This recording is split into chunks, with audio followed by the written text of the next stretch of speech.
ibi mu bisobanukirwa u Rwanda rufite amategeko agenga imiryango itegamiye kuri leta n'amadini arimo, ariko ntirugira amategeko agenga gusenga. Ntabwo leta yigeze itubuza gusenga, bayobozi bacu munabitubujije ntimwabishobora, kuko twebwe turi abanyamasengesho, nibwo buzima n'imibereho. Iyo ubujije umuntu kubaho arapfa. Ubu ushobora gufata enjeniyeri ukamutwara mu bitaro kuvura, enjeniyeri wubaka, ntureze kuki bari kudufatira enjeniyeri kuza kuyobora itorero. Nyine niba mutubwira ngo apfa kuba afite lisansi, natwe dufite izo mpamyabumenyi zo mu rusengero dutinya iyo mirimo, mwebwe muyitinyutse mute? None se ubu igihugu gifite abashoferi bake, kuki badatwara indege? Kuki uw'indege ari uw'indege, w'imodoka akaba uw'imodoka? Ijwi ry'umukanguzi. Reka tubasuhuze kandi tubifurize amahoro y'Imana aho muherereye hose ku isi, mwe mwese abakunda ibiganiro bicano ku Iriba TV tugenda tubategurira. Reka dusuhuze abadukurikiye bari mu bihugu bitandukanye, cyane cyane diaspora, abavuga ururimi rwacu rw'ikinyarwanda n'abanyarwanda batandukanye batuye hirya no hino ku isi, ndetse n'ibihugu by'abaturanyi. Uyu munsi rero twagize umugisha wo kubana n'umukozi w'Imana cyangwa se umwana w'Imana, biterwa nuko wabyita, ariko byose ni bimwe. Umwana akora mu rugo kwa se, umwana bari mu rugo kwa se, byose ni bimwe. Rero dutangiye tukwakira umukozi w'Imana. Murakoze cyane, Yesu abaha umugisha cyane. Yego, batakuzi wenda wabibwira, ntabwo twari tuguherutse ku Iriba TV. Ego, ku Iriba TV haciyemo igihe nari mbakumbuye. Hari n'abandi bashyashya bagiye baza. Ego, nanjye mporofitiyemo abantu baje ku Iriba TV tutaziranye. Nitwa Niyomugabo Aniseti, ndi umukristo, ndi umubwirizabutumwa bwiza. Ntekereza ko ari nacyo kimpesheje amahirwe yo kuba ndi ku Iriba TV. Yego, ariko kandi ni umugabo bakunda kuvuga ngo ni man of God. Amen. Ego, uzwiho cyane amagambo y'ubwenge kandi ashingiye ku ijambo ry'Imana cyane. Imana ishimwe. Ku mukanguzi, ijwi ry'umukanguzi mumeze mute? Ijwi ry'umukanguzi turashima Imana, gusa haciyemo iminsi tutari kubona uburyo bwo gutambutsa ubutumwa bwiza bidaturutse ku kugwa. Umurimo w'Imana hari igihe uba mugari tukabivanga n'indi mirimo rusange, ariko n'abakunda gukurikira ijwi ry'umukanguzi bari ku Iriba TV turaje. Yego. Abantu bacu bo ku Iriba TV rero munyarukire ku ijwi ry'umukanguzi, hanyuma mukore subscribe kugira ngo mukomeze gukurikirana Niyomugabo Aniseti. Murasangaho ibintu byiza kandi bifite ubuzima, bifite iyo umuntu avuze ako kantu hari abantu bahita babyumva. Imana ishimwe. Mbere yuko tuganira, iyo uri kuganira n'umushumba arabanza agasenga Imana kugira ngo Imana ibane natwe muri iki kiganiro. Amen. Mana Data wa twese uri mu ijuru, Imana se umwami wacu Yesu Kristo, turagushimiye. Tugushimiye ko watubyarishije ijambo ryawe tukaba urubyaro, bari bapfuye tubizukiramo, tumaze kuzuka uduha ubuzima, aribwo bugingo bushingiye ku gakiza kabonerwa mu maraso ya Kristo. Ntibyaba ibyo gusa, uduha n'umwuka wera. Umwuka wawe wera araduhamiriza ko turi urubyaro rw'Imana nyakuri, izina ryawe nirishimwe. Amen. Uyu mwanya tugiye kuganira na bene data impamvu z'ibyiringiro byacu, impamvu yo kwizera kuri twe. Tugiye kuganira nabo ijambo ryawe. Muri twe harimo byinshi ariko bitakiza abantu, ariko muri Kristo harimo ibyakiza abantu. Ibyo biri muri Kristo naba ari byo ukoraho mu bubiko bwabyo muri twe, kugira ngo ubihumurishe imitima yahabye, ubikomereshe abantu batentebutse n'abasukumwa, kugira ngo buri muntu wese yubakwe n'uyu mwanya Imana iduhaye iduciriyemo akanzu. Urwaye akizwe n'ijambo ry'Imana, kandi ubabaye nezezwe naryo, mu izina rya Yesu Kristo. Ufite ibindi byifuzo, Imana niyo gisubizo, kandi ineza yawe tuyibona hose. Uvubira ababi n'abeza imvura. Ntabwo rero wabura gutanga umugisha w'umwihariko ku bizera, ku bantu bahaye imana umwanya wo kumva iki kiganiro. Reka bumve mu Imana kandi utwigisha iby'ubwenge no kumenya iby'iminsi n'ibihe ku bwa Kristo dusenze twizeye none n'iteka ryose. amen. Urakoze cyane mu isengesho usenze uravuze ngo uduhe kumenya iby'iminsi n'ibihe. wagira ngo wamenye ikintu tugiye kuganiraho, ariko reka twinjire mu kiganiro. Ngiye muri kumwe hano kuri mikoro nitwa Papa Ivi, abari kunyita nta kibazo. Uri kuri kamera yitwa Emi Mukamezi wakamejeje. Uyu munsi ndifuza ko tuganira, n'ubundi ntabwo tujya kure ya Bibiliya cyangwa se ijambo ry'Imana cyangwa se ikintu gifite icyo cyamarira umukristo, kuko niyo ntego yacu ku Iriba TV. Hanyuma hari ijambo dukunda gukoresha, twabona ibintu bibaye, twabona ibintu bitambutse, twabona hari ibidasanzwe bije, tukavuga ngo iyi ni iminsi ya nyuma, ngo ni ya minsi ya nyuma, ngo ni ya minsi ya nyuma. Nagira ngo nkubaze, wowe ubona turi mu yihe minsi? Of course nk'uko bivugwa, ntabwo ndi bubigenzuza ibibaye, ahubwo ndagendera ku bimenyetso bisa naho biranga kalendari ya Kristo. Ko iyo tuvuga kalendari ya Kristo, hari ibimenyetso bigaragaza kuramukwa kw'itorero, kuramukwa kwa Kristo, ariko kuvuka kugenda kw'itorero. Nimvuga muri icyo kinyarwanda hari abatacyumva, ariko hari ibimenyetso Yesu yavuze na Pawulo yavuze. Yesu yaravuze ngo muri iyo minsi ya nyuma muzabibwirwa n'impuha z'intambara. Icyo ni kimwe. Bibiliya irongera iravuga ngo ishyanga rizatera irindi shyanga. Icya gatatu, hazaza ibyorezo. Ikindi, muzumva abantu bababwira ngo Yesu yabonetse ibunyanaka. Aravuga ngo ntabwo nzaba ari njye, ariko nzaba negereje kuza. Rero iyo ngendeye kuri ibyo bimenyetso, wareba eschatology, ibi byanditswe bisa n'amayoberane, reka mbyite gutyo, nabyo ukabona ibihe biri kudusatira. Ngendeye aho, ntabwo iherezo ry'isi sindirebera ku bantu bari mu isi, ndirebera ku cyo Kristo yavuze ku isi, kuko abantu bari mu isi bo bahoze ari babi. Bahoze ari babi, n'abeza bayirimo ni umwuka wera, ni umwuka ubikora. N'abeza bayirimo ni umwuka wabikoze. Ariko kuva Adamu yagomera Imana mu ngobyi ya Edeni, umuntu yabaye mubi. Rero nta shusho y'ubwiza twabona mu muntu utagira umwuka, ntayihari pe. Nabo twita abangeso nziza bafite impamvu ibatera kugira izo ngeso. Kandi burya hari n'igihe mu kinyarwanda hari abantu twita barwubikangohe. Barwubikangohe nibo barwubura ingeso. Urakoze cyane. Rero hari abazubika ukagira ngo ntibarebe igitsure cyangwa ntibagira indoro ya muntu, ariko burya umuntu we ni mubi. Rero iyo mvuga ku iherezo ry'isi ndeba kuri sikajyo ya Kristo. Wari utanze ingero uravuga ngo ishyanga rizatera irindi, ibyo byarabaye? Kuba gusa ntekereza ko n'umuntu utaba kuri social media yabibona, yaba yarabyumvishe no kuri radio. Yesu yavuze ibimenyetso byinshi, harimo n'ibikonfuzinze ukuntu avuga uburyo umwana na nyina bazatandukana. Ntabwo ari uko umwana azanga nyina cyangwa nyina yanga umwana, ni uko abantu badahuje ukwizera baba bamaze kuba separated, burya baba basepaye. Iyo nge nawe tudahuje ukwizera, mumbabarire nkoresha iki kinyarwanda, muri byinshi twumvishe, ibyo twemera muri byo twagumanye, muri bimwe twemeye mu byo twumvishe, ibyo twagumanye nibyo byatugumanye. Mvuze ngo iki? Utangiye kunzimiza kandi ya magambo y'ubwenge nahoze muri byinshi twumvise harimo ibyo twemeye. Ibyo twemeye nibyo byaduhinduye. Noneho tukimara guhinduka rero, twagumye mu mpinduka za bimwe twemeye. Icyo kirumvikana kubera iki?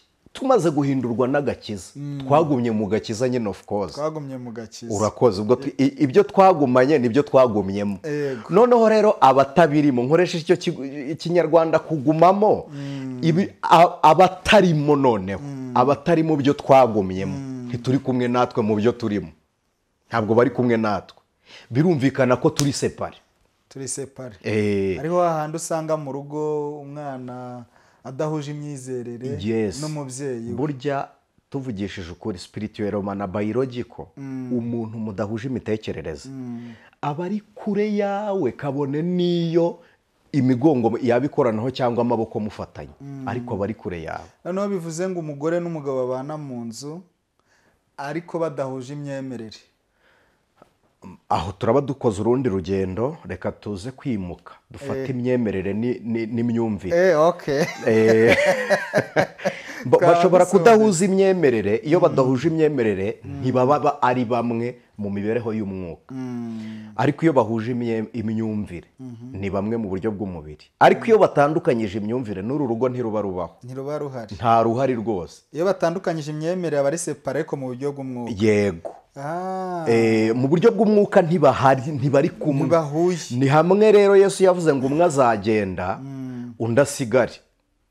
Urumva umwe ni umugenzi ariko undi ntiyigeze anamenya ko urugendo rubaho. noneho ni nacyo bisobanuye ngo umubyeyi azata umwana we, umwana te nyina. None se Bibiliya iravuga ngo abagore babiri bazaba bari gusya, umwe agende undi asigare, kandi bahuje igikorwa, bari ku gikorwa kimwe. Urumva rero kuko batahuje ukwizera, inzira si imwe. Kuko twebwe abizera dufite inzira, abizera dufite aho dutaha, dufite urugo, dufite iwacu. Kandi noneho ikintu gitangaje kinanezeza kubizera n'abandi batabizi babimenye, ntabwo tuzashyika mu ijuru umunsi Kristo azahamagara itorero. Already turiyo, twaragiye, dutuye mu ijuru. N'abantu bakunda kumva indirimbo, ntabwo impanda izavugira mu isi, izavugira mu ijuru. Kuki izavugira mu ijuru? Ni uko ubugingo bw'abizera ariho buri. Umuririmbyi yaravuze ngo ubwo impanda z'Uwiteka zizavuzwa mu ijuru, abaye urya munsi mwiza uhebuje, abakijijwe bo mu isi bose bazamwitaba, abakoranyirize mu ijuru rye. Kubera iki abakijijwe bo mu isi bazamwitaba kandi atabahamagariye mu isi? Nuko aho ari mu ijuru ari kumwe nabo, ubugingo bwacu buriyo. Niko Pawulo yabwiye Abakolosayi, yarababwiye ngo twazamuranwe na Kristo. Amen. No, twicaranye nawe mu buryo bw'umwuka. Bizava rero mu buryo bw'umwuka bibe fizikali.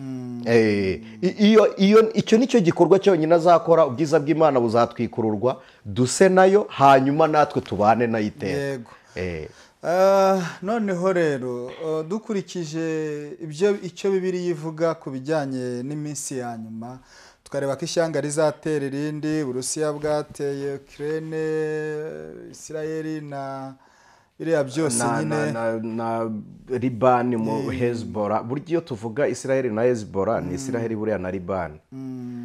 Ko Hezbollah ifite igihugu irimo, ifite deja n'Abarabu bari kurwana, Sirijorodani nayo ntiboroheye, Siriya nabo ntiboroheye. Muribuka ko ejo bundi Isiraheli itararwana na Irani, ni ibitero Isiraheli yarashe muri Siriya yica abanya-Irani. Nituvuga gutyo turareba babanye bate na Iraka, turareba babanye bate na Jorodaniya. Juste kandi abo turi kuvuga ni bande? Iyo tuvuga ishyanga tuba tuvuze ngo iki? Ari ijambo riba muri Bibiliya rivuga ngo nta rindi shyanga rifite umutabazi hahirwa ishyanga rifite umutabazi nk'Imana ya Yakobo. Kuki bavuze ya Yakobo? Nuko Yakobo ari we se w'aya mashyanga 12. Ni wese. Ni ukuvuga ngo ishyanga niritera irindi ni abavandimwe bari kurwana. Jorodani ni Abamowabu. Mowabu niho haturuka Rusi. Rusi niwe wabyaye, yashakanye na Bowazi, abyara Obedi, Obedi abyara Yesayi, Yesayi abyara Dawidi. Already urumva ni igihugu kimwe kiri kurwana. Noneho nitureba Irani ni Peresi. Peresi Abisiraheli bubatseyo ibikorwa bikomeye, bubaka muri Iraq. Bari abantu bameze nk'aho bahuje amateka. Nitureba Takiya none ariyo Ashuri, Bibiliya ivuga ngo ni Ashuri. Abisiraheli bafiteyo ibikorwa bakoze baranyazwe, ariko kandi banabyarana n'abantu baho. Nimusoma Abisiraheli bari kuva mu gihugu cya Egiputa, hari abasigaye kuri Yorodani bavuga ngo aha harashishe, basigara hakuno ya Yorodani. Hari imiryango ye kwa Efurayimu yasigaye, imbyaro zabo ziri muri za Libani. Siri Yorodani hariyo bene Rubeni. usanga ni ishyanga riri gutera irindi shyanga. Ibyo byose rero byahanuye no ku bwoko twavuga bwitirirwaga izina ry'Uwiteka. Impamvu ze ngo bitirirwaga ni uko uyu munsi dufite ubutoni. Njya mbivuga abakristo tukarwana intambara y'ibitekerezo, ariko njyewe mfite ubutoni kuruta Isiraheli. Kubera iki? Isiraheli yinjijwe n'amaraso y'ibitambo, ariko ni Seti ninjizwa n'aya Kristo. Ni ukuvuga ngo Aburahamu sekuru w'Abisiraheli yabaye sekuru w'Abisiraheli kubwo kwizera. Icyo rero njye na Aburahamu tuvukana kubwo kwizera. Aburahamu yizeye Imana, ni Seti nizera Kristo, nizera Imana. Noneho kandi kwizera nabiheshejwe n'amaraso ya Kristo. Ndanezwa ndanezwa. Sinzi impamvu rero iryo sano bagomba kurikuraho, ntabwo bibaho. Ubwo Bibiliya iravuga ngo turi amaharakubiri, twari amaharakubiri nyine, ariko kandi ngo duterwa ku giti nk'amashami y'ingurukira. Ntacyo bitwaye twonka amakakama y'aho ngaho. Icyo giti mbibutse ko nabwo ntabwo ari Isiraheli, ni Kristo. Urakoze cyane. Yego, hanyuma ndi kuvuga ngo iyo turebye ibyo byose biri kuba aho, isi ntiyabigeze ku gihe cyo kurangira.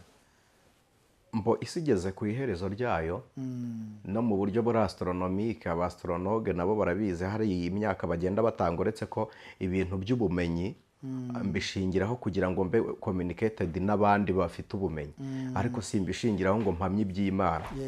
Ndi mu bantu batemera ubumenyi mu ruhande rw'Imana, ariko nemera ubwenge mu ruhande rw'Imana.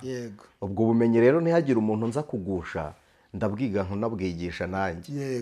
Hatagira umuntu ugira ngo twanze kwiga, reka da turiga tukanigisha. Kandi kuri ibyo mwita ubumenyi, natwe twizera ko turi abahanga muri byo.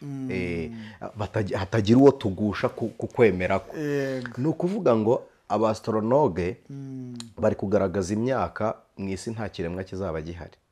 Ningahe? Bavuze 2037. Uyu munsi turi 2020 kombi. 24. Yego. Mubari sigaye. Noneho reka ngaruke mbabwire imigezi iri gukama ku isi. Ubwo haba hasigaye imyaka ingahe? Wibitindaho, abo babyumvishe bo barabitindaho. Twebwe twiganire. Noneho abantu badukurikiye baba scientifique, apana abo babyiga bakajya kubikoresha ngo barye. Ndavuga abacukumbuzi babyo, abashakashatsi muri siyansi. Murabizi ko isi yamaze kwangirika dushingiye ku zuba. Icyo ni kimwe, dushingiye ku zuba. Iyo izuba ryangiritse, ukwezi gutakaza imbaraga. Nta gusa abize geography barabizi ko ukwezi gutanga urumuri kwakuye ku zuba. Uyu munsi rero muzatangazwa no kumva ukwezi gutangiye gutwika nk'izuba. Kubera iki? Yes. Na ninjoro tujye akosomwa ko nsigaye numva bijya ninjoro nkumva icyokere kiva hera. None se kubera iki? Kubera iki ibyo bitabagaho? Ni igisobanuro cyo kwangirika kw'ibihe, sibyo? Maraki yahanuye ngo iki?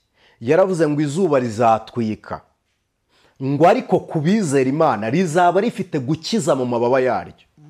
Icyo kintu urakibuka?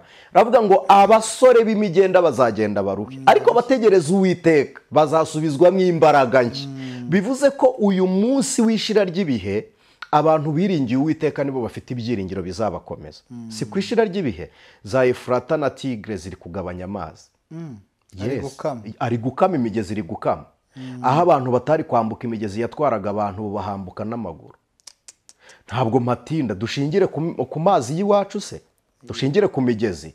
Namwe murabizi ahantu mutari kohereza abana, uyu munsi muhagararamo muri kuvoma amazi mu biki n'ibiki. Ibyo byose ni ibimenyetso by'ibihe, kuko imigezi ifite ibyo ishushanya mu mibereho y'abantu mu isi. Abantu bose barabizi. Noneho iyo amazi yakamye, ntitumenye ubukonje buzabaho ejo. Turacyari muri astronomy, ntitumenye ubukonje, ariko tumenye ubushyuhe. Iyo dupimye ubushyuhe rero, kuko amazi ari make, ntabwo burya tuba dupimye ubushyuhe bw'imigezi, tuba dupimye ubw'ikirere. Kuko already ikirere kiri gutwika mu mazi, twapima amazi tukabona ubushyuhe bw'ikirere. Niho muzajya mwumva meteo yatangaje ibintu birahindagurika. Ntabwo ari byo, ni impinduka z'ibihe. Ibyo byose rero Kristo yarabivuze. Tugeze kuri Pawulo, yaravuze ngo abantu bazaba bikunda. Tuvugisha ukuri, bakunda n'impiya. Utikunda wambika bangahe ukurikije imyenda ufite muri garderobe? ubu koko tujye gushakira ahandi ku bijyanye no kwikunda ako tukavivure karakemutse kuri wowe nawe ubyiyiziho bakunda impiya kugeza ubwo umuntu akubaza ngo harya umuntu atanga icya 10 ari uko yamaze guhaha gukora ibyo akeneye agatanga icya 10 kuyo yasaguye cyangwa atanga icya 10 agihembwa none se ko mubizi ayo mwakoreye nayo musaguye cyangwa nayo mwakoresheje gukunda impiya bituma umuntu avuga ngo ngewe mfite ikibazo ndakiranuka ku cya 10 n'amaturo ari uko maze gukura huto reka da si ugukunda impiya uzumva uyu munsi ni bangahe tuguza se bakayadusubiza oya ubu ngubu aho kuguriza umwene so wamuhereza ukamubwira uti nari mfite ayakira igendera amahoro ijyane abantu bazaba bikakaza iyo tugeze ku kwikakaza reba amatitire abantu bari kwitwa uhuye n'umukozi w'Imana ntumwite bishop ukavuga umukozi w'Imana ahita akubwira ati ntabwo wabimenye se ko nasengewe tubundi bishop ahita bikwibutsa muhura umubwira uti pastor uti njye ntabwo ndi pastor nda apotre ariko se bundi hari ikintu nshaka kubaza pastor na apotre ni irihe rifite imbaraga kurenza irindi tugiye mu matitire na apotre ariko noneho bahurira ku isahani imwe iya pasiteri urakoze bahera kuri iyo sahani n'imwe barira noneho bose bakagaruka kuryo bita barayiki evangelization evangeliste noneho ko nta potre ubaho nta evangelization ihari kandi buriya pasiteri umwisi umwigisha mwaserera ntago wamukira uko si ukwikakaza ibihe ntibyaje noneho umuntu areretswe arakubwiye ngo Imana iravuze Imana imbwiye ngo inyeretse ibi buracya mu gitondo atakitwa n'iseti ni profete aniseti ako nutagakiraho noneho haje n'amatitire y'abantu bageze i Yerusalemu sinibutse ukuntu babita ngo niba ngo ari biki ngo niba ngo sinibuka ukuntu babyita rero kwikakaza kurahari ibyo byo birahari biragaragara icyo ni igihe gishushanya ku isi igeze ku iherezo aho muri iyi minsi urabizi ko hari ifungwa ry'insengero reka tubivuge gutyo ariko kandi abazifunga bafite ibyo bagenderaho kuba batujuje ibisabwa n'ibindi kandi biranumvikana ko ahantu hateranira abantu benshi hagomba kuba hari ibintu bigomba kuba byuzuye abantu ntibari kwibaza ko nabyo biri mu bimenyetso by'uko isi igeze ku iherezo kuko tugiye mu bijyanye n'umukristo kiriya ni ikintu kidasanzwe ubundi mu buzima busanzwe bw'umuntu usenga iyo kibaye arikanga kuri wowe nkawe ubibona gute njye sindi buze kuvugira itorero ko nta na rimwe mpagarariye icya kabiri sinza kuvugira leta ayo mahirwe yo kuba umuvugizi w'impande zombi sinayagize yego ariko ndavuga muri ubu buryo ubusanzwe ubundi buriya kuri leta aya madini n'amatorero muzi ko byari bifunguye kuri leta byari bifunze ntago yari afunguye ahubwo leta yari ihugiye mu bindi ntago byari kubaho yego reka tube honete hari amadini ashingwa ku buryo njye nanabafata amaboko nkabajyanayo adashingiwe ubutumwa bwiza ukajya kubifungira ari wowe ndakubwiza ukuri ntago ngewe nshima uburyo mumbabarire kandi n'uburenganzira bwanjye kuvuga ko ndashima uburyo byakozwemo bafunga insengero ntabwo nshima uburyo byakozwemo ariko kandi n'uburyo amadini nayo yashinzwe nabyo simbishima nubwo atari yose ntabwo ari yose mburayiminga ariko si na yose ntabwo nshima urakoze ku ruhande rw'imikorere y'amadini n'amatorero reka tubanze turebe umuntu n'indi umufiteho uburenganzira first of all umuntu iyo yavukaga umuryango w'iwabo wabaga umufiteho uburenganzira kuruta leta ariko ho ni mu ruhande rw'amategeko mbonezamubano yego ariko uyu munsi leta ifite uburenganzira ku mwana wawe kuruta wowe kubera iki umwana wabyaye n'uw'igihugu uyu mwana namara kuvuka umufite ari mu gitabo cy'irangamimerere ari mu bantu leta ishinzwe noneho azagira amahitamo, burya bahera ku myaka 16 17 kugera kuri 18. Umwana wagize iyo myaka agira amahitamo ashingiye ku myemerere ye, akayoboka idini bitewe n'amahitamo ye. Azahitamo kujya mu idini runaka, umuryango we umugiraho uruhare. Icya gatatu ni idini, icya mbere ni igihugu, icya kabiri ni umuryango, icya gatatu ni idini. Gusa ku bijyanye n'ibirori muri ya mbonezamubano, umuryango uragaruka ukaba ibanze, kuko igihugu n'ubundi kigaruka gutangirira mu muryango. Ntabwo igihugu kibaho nta muryango, niyo mpamvu umuryango uhabwa uburenganzira ku muntu. yego. Ariko iyo bimaze kugera mu gihe cy'amahitamo, wa muntu aba agomba kugengwa n'itegeko kuruta umuryango, yego. kugira ngo na ya miryango yindi ibe inogewe n'uburyo mubanye. Icyo rero gishobora kubyara icyitwa umuco. Ngaruke rero, amadini, hari amadini yashinzwe kugira ngo babone inkunga. Uzasanga amadini akomeye atagira abakirisito, nta n'abigisha agira, ariko afite ibigo bikomeye by'amashuri. Ubwo icyari kigenderewe ni iki? Ni inkunga n'amashuri. Urakoze. Kandi abo baterankunga bafite uburyo binjiramo mu gihugu, bakagira n'aho banyuzwa kugira ngo iyo nkunga ishyirwe ku murongo. Ariko nibaza banyuze mu idini ku bwa buzima gatozi bw'itorero, bizorohera? Ntabwo bizoroha. Twebwe hari inyungu tutazabonaho nk'abanyagihugu, zijye ku mufuka. Urakoze. Ikindi, dufite abantu b'abesikoro. Cyprien, ntabwo wabivuga ariko urabazi. Nta muntu wo mu YouTuber utazi ababesikoro, ntawubaho. Bicara umuntu akitwa umupasitori, nta shusho n'imwe igaragaza ko ari umwungeri w'intama, adafite n'icyerekezo cy'itorero. Nta cyerekezo cy'itorero. Uzi ikintu kimugize pasitori? Ni icya 10 ni amaturo, kugira ngo ajye abwira abantu ngo nimuzane mbasengere. Icyo gusa. Yitwikiriye igisenge cyariye amazu bafunze. Mana nyagasani we, uzi ingo zasenyutse kubera bene abo bantu. Yego. Noneho icyo mbivugira ni iki?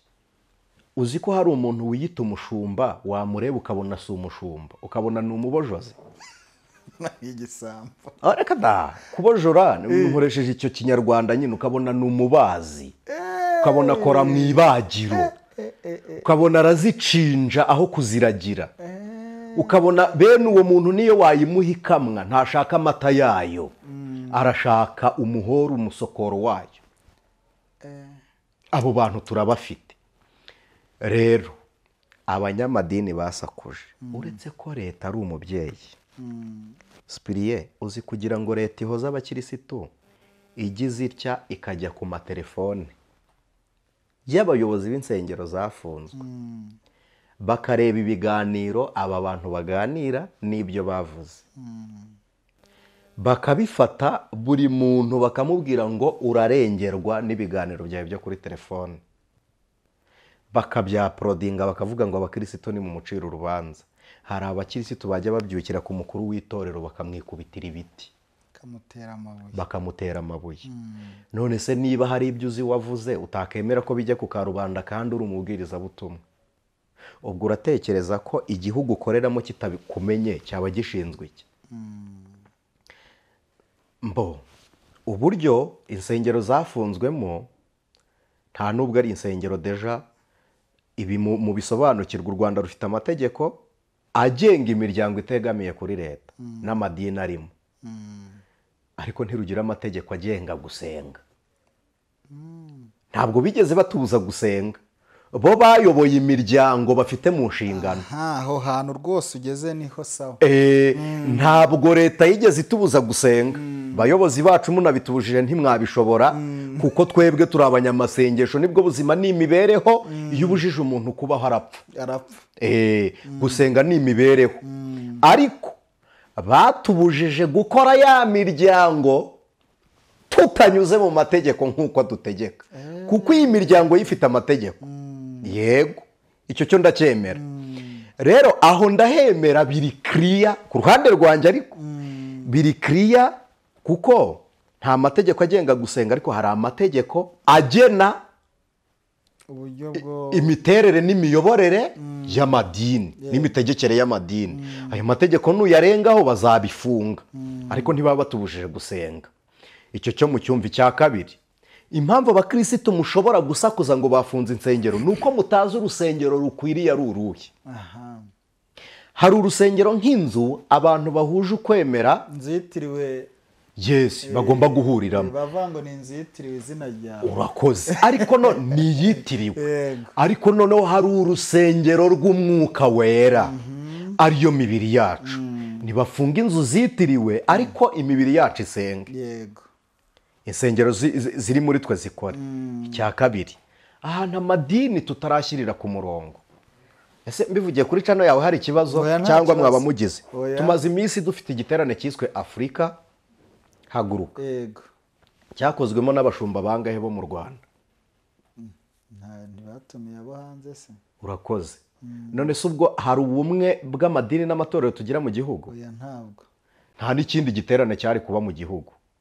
Twese twari kujya muri Afurika Haguruka kuko iratwitiriwe twese. Cyangwa cya giterane kiba kiswe mu buryo bwagutse cyane kabisa. Urakoze.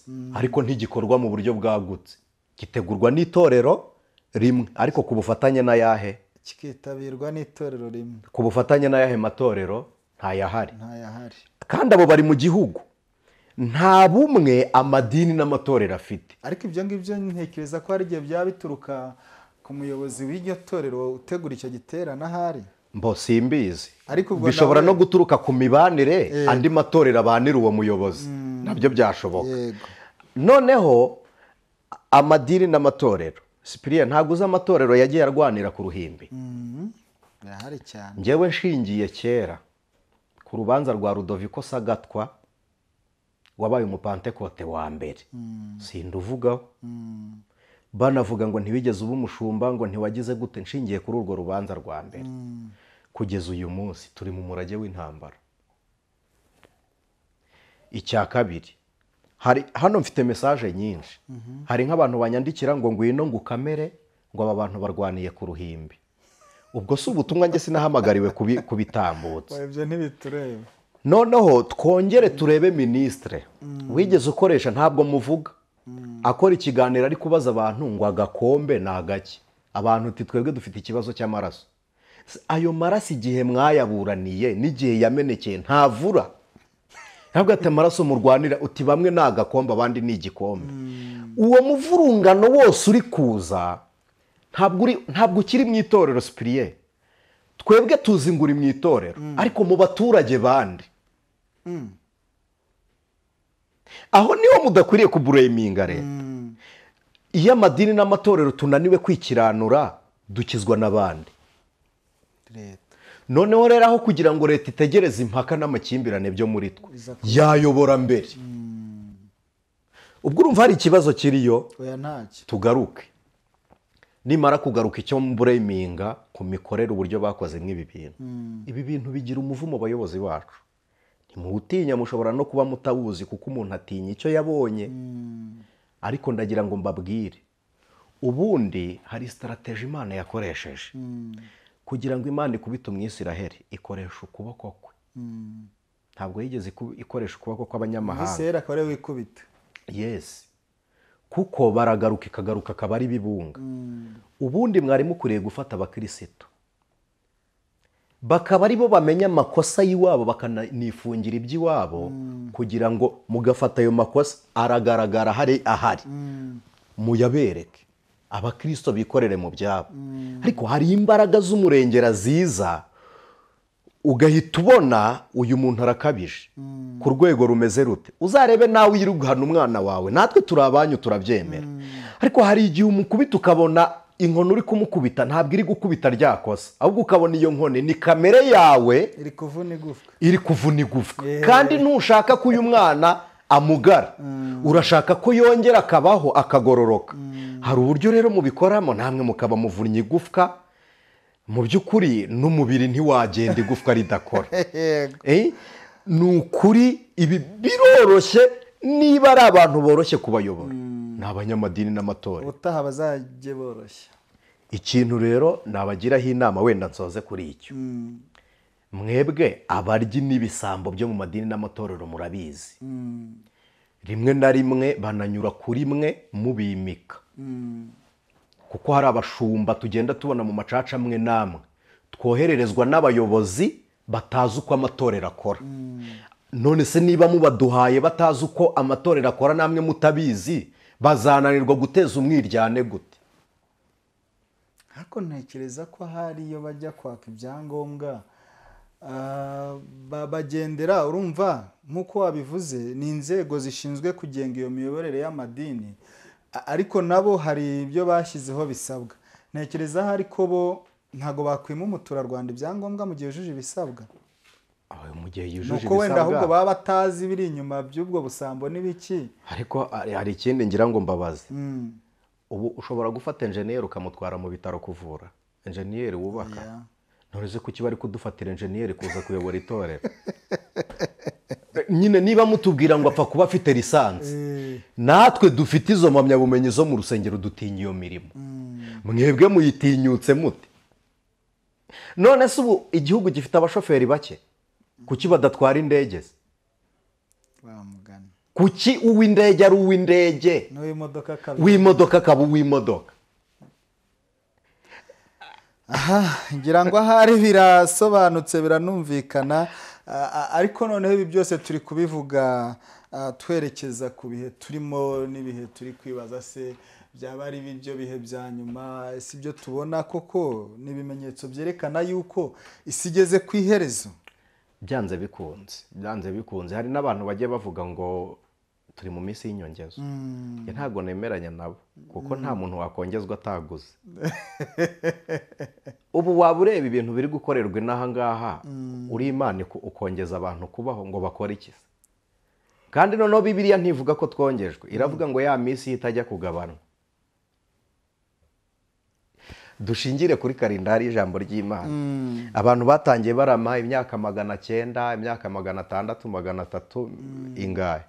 Uyu munsi se tugeze kuri ingahe ku buryo muvuga ngo ni ukongeza? Bibaye ari ukongeza, ntabwo Imana yakongera igihe isi izabaho, yakongera igihe umuntu azayimaramo, kugira ngo uwo muntu nibura azaba afite ibyo ari gukora mu myaka y'uburame. Ariko se Imana izongera isi kandi hirya aha ntihoroshye, hirya aha imbere ni habi cyane. Imbere ni habi cyane. Noneho rero bivuze ngo umukristo wese n'undi muntu umva yajoyininga abakristo, kuko hari igihe kimwe muri Egiputa abantu bamenye amakuru, bamenya ko umuryango uriho amaraso nta kibazo uri bugire. N'abandi nabo barabigana basigaho kandi bararokoka. Navuga ngo muri iyi minsi ya nyuma abakristo babe maso. Ubundi umuhanga wo guhima igihe agitangira gishira. Umuhanga wo guhima igihe agitangira gishira kubera iki? Igihe kijyana ibyacyo ariko ntikijyana ibyacu. Impamvu mbivuze ntyo, isi nimuyifate nk'aho aribwo mugitangira, mukore nk'abari kwandikisha ku mwami, kuko umuntu usiganwe n'igihe ntajya agifata. Noneho abantu bere kuvuga ngo nzabikora ejo bundi. Ahacu ni ryari, ni none. Ntabwo ejo ari ahacu. Na Yesu niko yaravuze ngo umunsi ucyane ibyawe. Nimureba siyanse yaradushutse iratubwira ngo igihe kirashira, ariko igihe ntigishira sipiriye, ahubwo hashira abari mu gihe. Niyo mpamvu twebwe tuvuga ngo cyashize. Uzi ko sogokuruza ubyara sogokuruza wawe yahanganaga n'igihe, avuga ngo kirashira. Umwuzukuruza arakirya, ubuvivi burakirya, barakubyara, nawe urasiganwa n'igihe. None se byazarangira bite? Abantu bize siyanse mwihangane, nge maze iminsi ndwana n'ibyo bintu. Isi ntizenguruka, ikintu kizenguruka burya ntikiba kigenda, kiba kisubiramo. Bivuga ngo isi ntigenda ahubwo irazenguruka. Urakoze. Iyo izenguruka igaruka hahandi. Noneho rero iyo tugiye kugendana nayo tuzenguruka tugaruka hahandi. tugaruka hahandi. Umuhanga rero akora iki? Iyo igihe kigenda wowe ugihagararamo, kimwe cyakunyuzeho kigaruka kigusanga hamwe wagitegerereje. Ibyo nshaka kubabwira ni iki? Nimureke kwiruka ku byagiye, bizabagarukira. Njye ngendera kuri Bibiliya. Ibyo ndi kubabwira by'igihe narakiza, ariko kubera iki? Salomo yaravuze ngo nta gishyashya kiriho, ngo nta cyabaye kitigeze kuba, nta n'icyo muzabona kitariho mu byabaye. Ibyo muri kubona uyu munsi si ibya, ni iki gishya muri kubona? Hajya ubwo ngubwo hari ahandi bigeze bafunga insengero, uretse no kuzifunga bishe abakristo miliyoni 50, baranazisenya, isi muruna, baranazitwika. yes, yego nibyo. Iryo jambo rirasobanura. Nta cyagiye na kimwe cyaheze, byose biraza bikaza bigira. Abakristo barishwe, insengero zarafunzwe. Yerusalemu rwatwitswe inshuro zingahe, rusenywa kangahe? N'uyu munsi ninongera kubakwa. None urwanyu rufunze bababwira ngo nimushyireho umurinda nkuba n'inzira y'ababana n'ubumuga, mukora amasuku kuri toilet, mushyiremo sound proof, mushake kizimyamoto. Ariko ntekereza ko batari no gufunga insengero, umuntu kuza akakubwira ngo iwawe ngo hakore neza ubundi ukomeze gahunda ubundi. Aya nabyo ntibyoroshye, nabyo reka tubyite gufunga. Reka tubyite gufunga, kuko kukubwira ngo iwawe hakore neza handuza iki mu byo turi kuharira? Handuza iki mu byo tuharira? Yego. Ibihe bikwiye guhindura umukristo? Ntago bibaho, kuko impinduka z'umukristo zibaho mbere y'igihe. Ni nk'uko wakumva ngo umwana wawe yaguhinduye imitekerereze, kandi nawe ataragera igihe cyo kwihitiramo. Kuko Bibiliya iravuga ngo ubwenge bw'abubaha Imana, Imana yaburemye ibihe bitarabaho, iburinganiza kugira ngo buheshe icyubahiro abubaha Imana. Niba bwararemye mwe mbere y'ibihe, dufite imbaraga ziruta ibihe, kuko Imana twizera ni nyiri bihe. Niba Imana yacu ari nyiri bihe, ni umugenga w'ibihe, niyibitegeka. Nibwira igitondo ngo egerayo, bwire. Nibwira ubwire ngo egerayo, umuseke utambike. Biri mu igeno ry'Imana. Iyo Mana turi ibisonga byeguriwe ubwiru bwayo. Niba turi ibisonga byeguriwe ubwo bwiru, ibihe biduhindura bite? Ubundi niyo tuvuga igihe n'impinduka z'igihe, ni imitekerereze y'abantu igendera ku muvuduko ngenerwa abisi baba batugeneye. None se iyo tuvuga igihe tuvuga iki? Tuvuze isegonda se? Ubundi igihe kivuka muri Diore, Diore ikabyara Thierry, Thierry ikabyara segonde, segonde ikabyara umunota, umunota ukabyara umunsi, umunsi ukabyara icyumweru, icyumweru kikazabyara ukwezi, ukwezi kukabyara umwaka, umwaka ukabyara imyaka. None se ubwo turi kuyoborwa n'iki? Ni iminota? Nicyo twita igihe? Ni imitekerereze y'abagennye icyo gihe. Kuko n'ubundi Imana iturema ntabwo yaturemeye kwiruka kuri aya masegonda, ntiyaturemeye kureba iki bari kwita iterambere ryacu, ntabwo ari ryo geno. Imana yaturemeye imirimo myiza muri Kristo Yesu, ngo iyo yiteguye kera kugira ngo tuyigenderemo. Ariko uyu munsi urasanga ibyo twita kugendana n'igihe ni ukwambara umwenda ujyanye n'igihe, ngo ujyanye n'igihe. Ese ubundi icyo gihe ni iki? Kugura imodoka ijyanye n'igihe, ngo igezweho verisiyo nshya. Ntabwo ari uko kugendana n'igihe, ahubwo gutyo ni ukwifuza ibyo mu gihe no kuba mu bigezweho muri icyo gihe, ariko si ukugendana n'igihe. Muzi ikintu gitangaje? Abisi barusha ubwenge abantu barebera muri destination iri spirituelle. Kubera iki? None se wagize ngo aba bantu bose bateye imbere twita abakire ba mbere ku isi, wagize ngo bagendana n'iterambere? Reka da, bo bararikereye. Icyitwa iterambere mu isi ni iki se? Ni ugusanga abantu baremye ibyo bintu, kugenda tujya mu nzozi zabo. Ni iki cyitwa iterambere. Ubu ntureba hari ibintu abantu baremye ngo bizatangira kuyobora isi. Turebe nka za microchip, turebe abantu bara artificiel, n'ibi byose by'amarobo biri gukorwa n'ibindi bitandukanye. Ibi turi kubyita ni iterambere. Ariko se umuntu wakoze irobo ritaratangira gukora, ubwo nta terambere ririho. Niba irobo ritaratangira gukora, ubwo iterambere ntaryo. Niba gukora kw'amarobo ariyo materambere, uri kurikora ari hehe?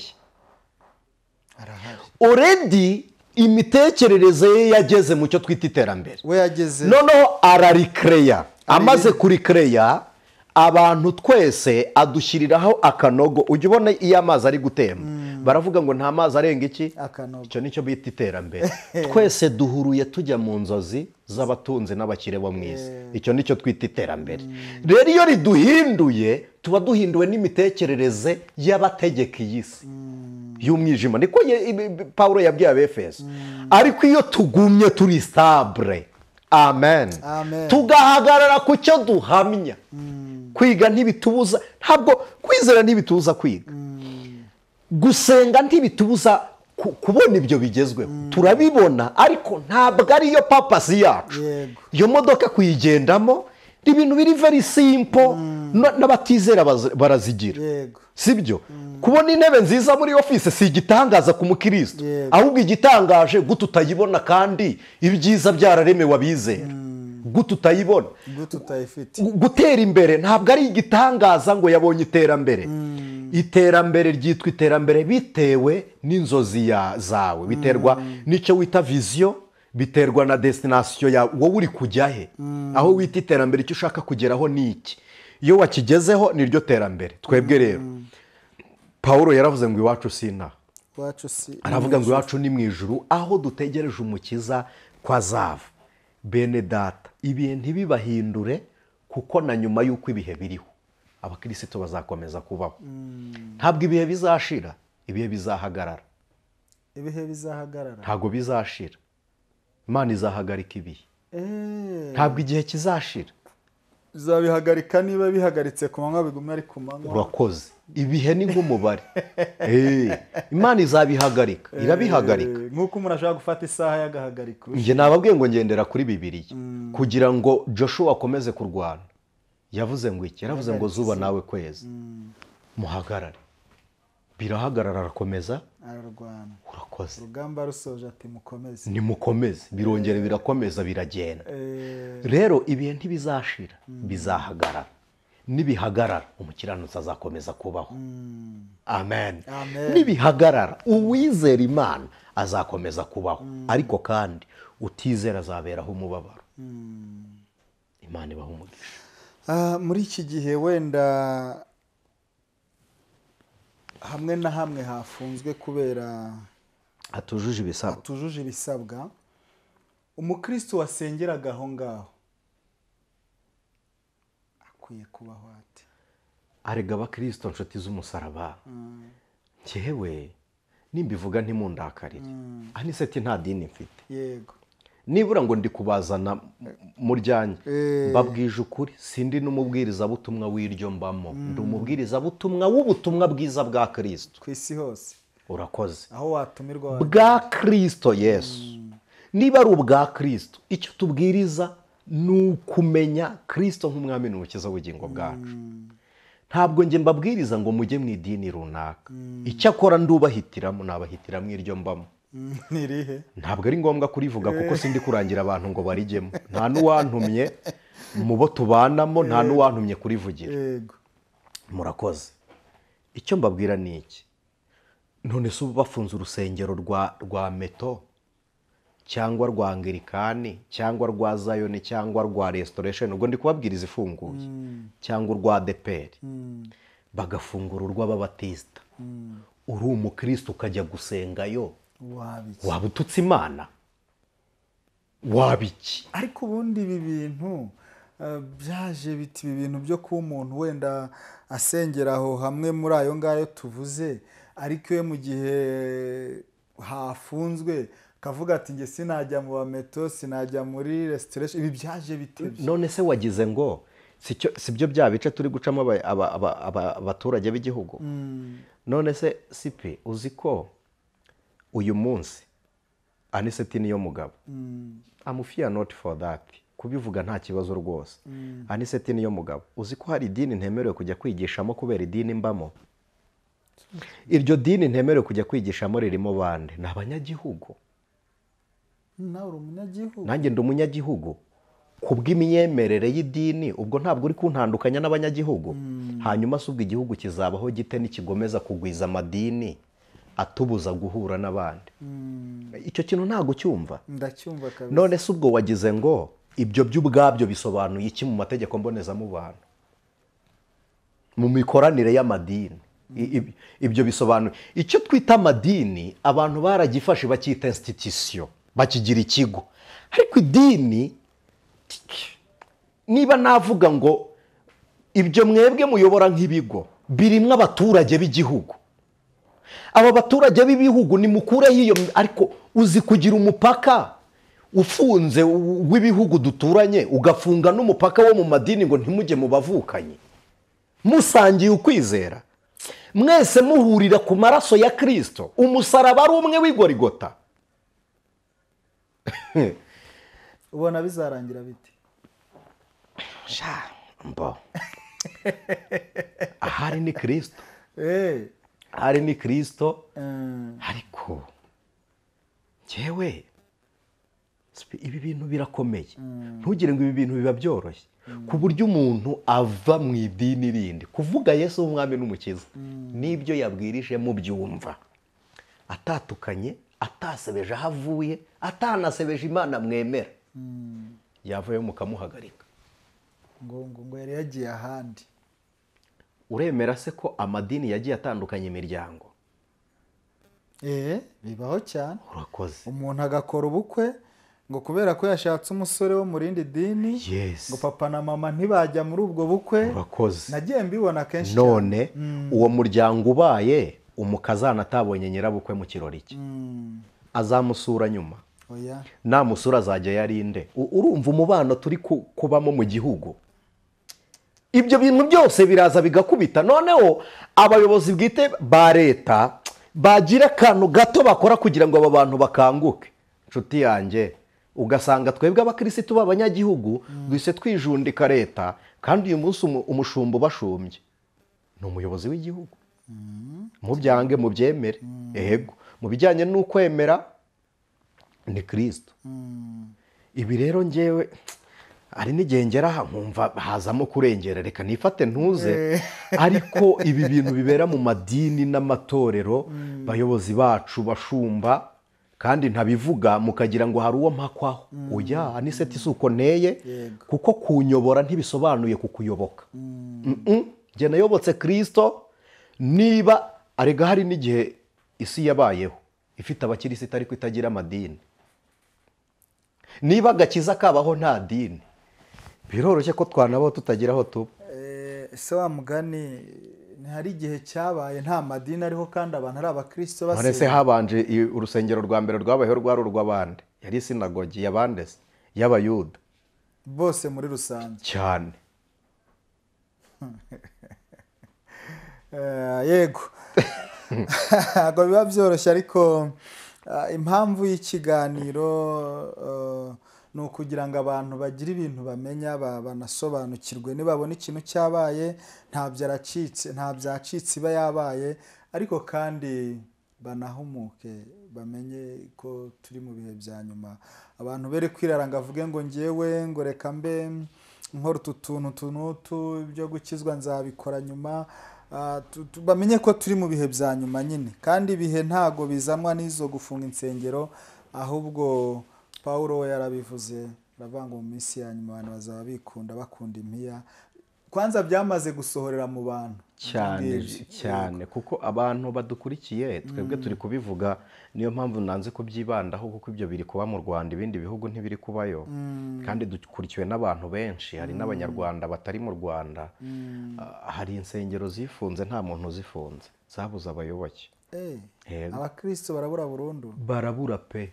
Pasiteri arafunga cyane. Hari umushumba umwe uba mu gihugu kimwe, si ngombwa kukivuga, yari ari kumpamagara ari ku cyumweru ari mu rusengero, ari kunyereka abantu bari kurukoreramo siporo.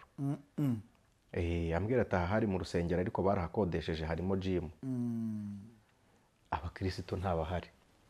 Icyo nshaka kubabwira ni iki: urusengero duhuriramo nk'inzu nirufungwa, urw'umwuka wera ateraniramo, ni mu rukoresha. Kuko uyu munsi ntabwo dufite imana ya pasiteri, dufite imana duhishurirwa muri Kristo Yesu. Ntidufite imana ya apotre na bishop na archbishop na ba musenyeri. Dufite imana iri personality, ni imana yacu. sipi umuntu ufite imana niyo atari mu rusengero muri we haba hari mu rusengero. Yego, umuntu ufite imana niyo atari mu iteraniro muri we haberamo amateraniro. haba harimo amateraniro kuko imana yishimira muri twe. Imana ihabwa icyubahiro. Yego. Reka tugane ku musozo w'ikiganiro cyacu, ariko mbere y'uko dusoza nagira ngo ugire ubutumwa butoya ugenera abantu badukurikiye kuri ibi bintu byose bijyanye n'ihindagurika ry'ibihe, ibyo twavuze byose nyine use nk'umuntu ushyizeho agapfundikiza. Ubutumwa bwa mbere reka mbabwire ngo imana dufite irihagije. Yego. Iyo dufite imana yihagije ntabwo tuyirwanirira. Intambara yo kurwanirira imana kuri mwe ntizaba iyo kuvusha amaraso cyangwa gutongana cyangwa gukoresha imbaraga zanyu kuko ntimuzirusha imana. Kugira ngo imana yawe itsinde ni uko uzaguma mu byo wemera imana yakubwiye, ni uko uguma mu ijambo ryayo. Ikindi nawe muntu utizera tudahuje imyumvire n'imyemerere, nubona ibi byabaye ku itorero uzatuze. Kubera iki? Nta kintu na kimwe kijya kiba ku itorero ry'imana imana itabigizemo uruhare. Iyo ifasha abatizera ikabakubitisha itorero, ibigira ngo abatizera bazabone impamvu yo gucirwa urubanza. Noneho abizera nabo hari icyo imana ibikoze. Ibikoze iki? Mu ntambara zanyu muhura nazo, mu makuba muhura nayo muyatewe no kwizera, byose biba kugira ngo twige gutunga imana y'umwihariko. Kuko hari igihe imana itatanya abantu kugira ngo muhamye ibyo mwizera muri mwenyine. Niba Yesu yaratumye babiri biroroshye ko n'ahandi byaba.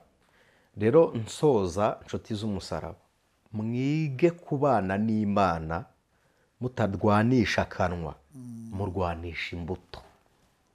Imbuto z'umwuka ziruta ishyaka ry'umwuka muri mwe. Kuko hari n'igihe umuntu agira urugomo akabyita ishyaka ry'umwuka, ariko imbuto z'umwuka niziruta ishyaka ry'umwuka muri mwe. Yego. Nshuti z'umusaraba, n'uwakurenganyaga azashima ibyo ukora. Imana ibaha umugisha. Urakoze cyane, reka tugushimire cyane ku mwanya wawe ukomeye waduhaye. Ndabizi ko biba bitoroshye no gushakisha no kujya kuboha amahema, ariko kuba umuntu yaguhamagaye ukavuga uti ndahari muze tuganire, ni iby'igiciro gikomeye. Amen.